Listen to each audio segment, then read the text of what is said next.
So let's finally jump into today's message. It was intended to be yesterday's message, but I truly believe in divine timing. And the universe decided that somebody needs to hear this message today. So today we have the cloud.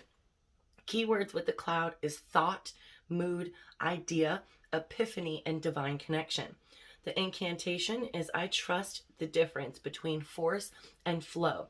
The tarot cards that it correlates with is the Lovers, the Wheel of Fortune, the Tower, Judgment, the World, Ace of Wands, Ace of Cups. All of the aces, we'll just say that. And then there's a bunch. Four of Cups, Seven of Cups, Page of Swords, King of Swords. Wow. The history of the cloud symbol. The cloud symbolizes the connection to the divine, omnipresence, and abundance coming forth into manifestation. The cloud represents the fertility of ideas and children. Dark clouds are associated with a gloomy mood. Rain clouds show a state of compassion pouring from the sky, depicting a parasol of protection over all natural existence. Clouds are symbolic of thought and thought processes, unclear thinking, and judgment of a situation that is cause for confusion and lack of clarity. Wow. On the flip side, they represent the epiphanies and bright ideas that appear as if out of the darkness. Today's oracle message: as quickly as thoughts come, they go. I have the power to release their hold on me and to see them as whisking formations of clouds passing through. I am rising above what the thoughts are saying. I am an observer of my reality instead of merging with it. I make space for inspiration to spark when my thoughts flow freely and without judgment. New ideas, wonders, and divine inspiration bubble up and call to me. When the opportunity to move towards myself, I choose to move my thoughts into action. As I get curious about the thoughts that cause me pain, they signal to me that clouded thoughts are casting a shadow over my light and blocking the truth of who I am. I use this opportunity to explore my feelings that lay beneath the triggered thoughts.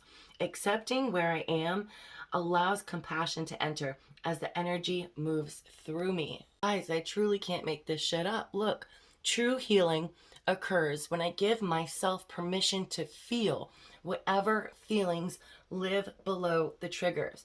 Now, I am going to tell you about one of my own personal experiences to help you better understand what this means. Because before, I've always been a very spiritual person, but until I knew the terms like manifesting, intentions, what it meant to release something, I didn't really understand what, triggers meant, what this all meant.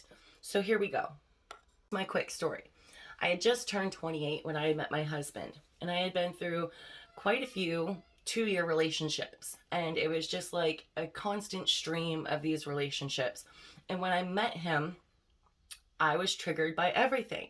And this was the normal me. This was the me that was in all of these past relationships that I always thought, my triggers, that I didn't even know they were triggers. It was like my behaviors were okay. Like the way that I was blowing up and reacting about situations and towards people was okay, because I was thinking, well, you treated me wrong, or you did this wrong, or you don't care about me enough to do this, or, it was okay. It was expected. It was right. My behaviors were perfectly normal. I did not see anything about me. Okay. And then I met my husband. I loved that man from the moment I laid eyes on him. And my husband, I knew, was not going to tolerate any petty bullshit. And I immediately started off letting tiny little things trigger me.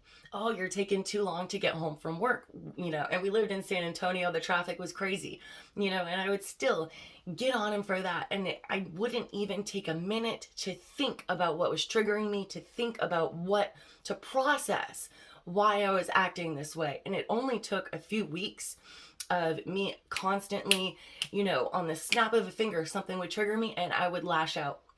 And then I realized, I wanted to keep my husband. I really wanted a future with this man. So if I wanted to do that, then I had to take a minute to figure out why I was being triggered, when I was being triggered, and how I can heal how I can heal from that. Where did they stem from? Why was I taking this out on him? It truly had nothing to do with him. I obviously had abandonment issues. I had all kinds of flippin' issues, okay? And they were just coming out left and right, and I didn't even know, and for the longest time, like I said, I really thought that my behavior was normal and okay, and, well, you should expect it if you treat me like that. Until I met him, and I realized he wasn't treating me in any sort of way. There was absolutely nothing this man was doing that he deserved my reaction to these little things that were happening. And I didn't want to treat him that way. I loved him. I wanted to show him I love him. And how can you show someone unconditional love for them when you're constantly being triggered and flipping out on them for stuff that has absolutely nothing to do with them? So that was when I began my deep, dark, long journey in the dark night of the soul. This was a lot of healing, a lot of childhood wounds opening up that I never even knew I had. But I had to figure out these triggers, get to the bottom of them, and heal them if I wanted to be able to have a relationship with my husband that wasn't, I was poison at that point. Like I was just a mess, and I didn't realize to what extent. So this is me telling you today, guys, that if you are finding things that are triggering you in your life with specific people, with specific situations, and you found that throughout the course of your life that you have blamed these people, you have blamed these situations, that you've pointed the finger elsewhere and said, this, and this is why I'm acting like this, and it is perfectly okay why I'm acting like this. You should expect it if you're going to treat me like that. Well, guys, newsflash, that's a trigger. Something is wrong. Something's not wrong with the person or with the situation. Something is wrong within you. And that's okay, guys. It happens to all of us. But we can't heal them until we give ourselves permission to feel whatever feelings live below the triggers, okay? It got to the point where I wouldn't just be triggered and lash out right away. And I wasn't giving him the silent treatment, but it would get to the point where he would know something was wrong, that I was upset, and he would ask me, what's the matter? And I would tell him, I'm not ready to talk about it yet.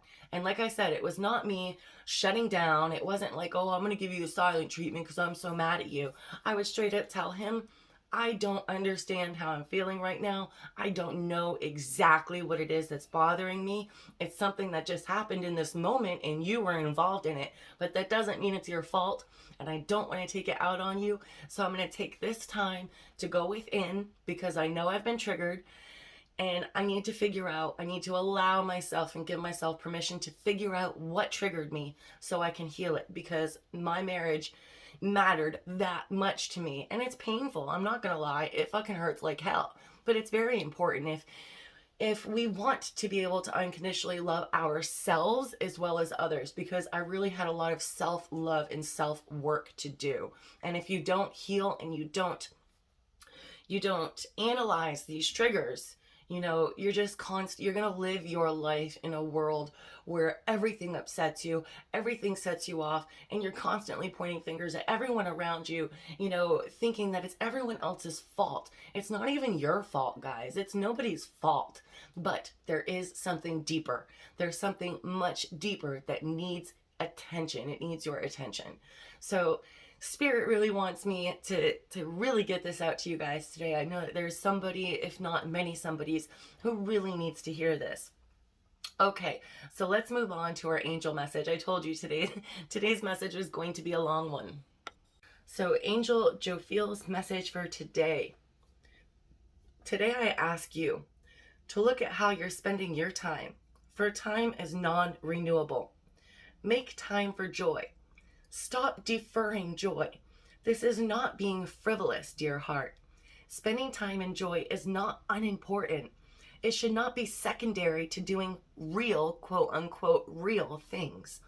Allow me to guide you away from the mundane, if even for a few hours. Action steps.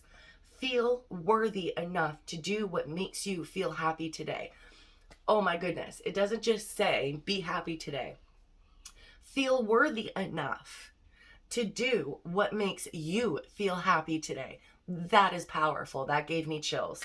read, write, exercise, spend time alone, spend time with others, dance, and do so without guilt or feeling like you're slacking off. And I think that's very important because I think a lot of us are on the go so much.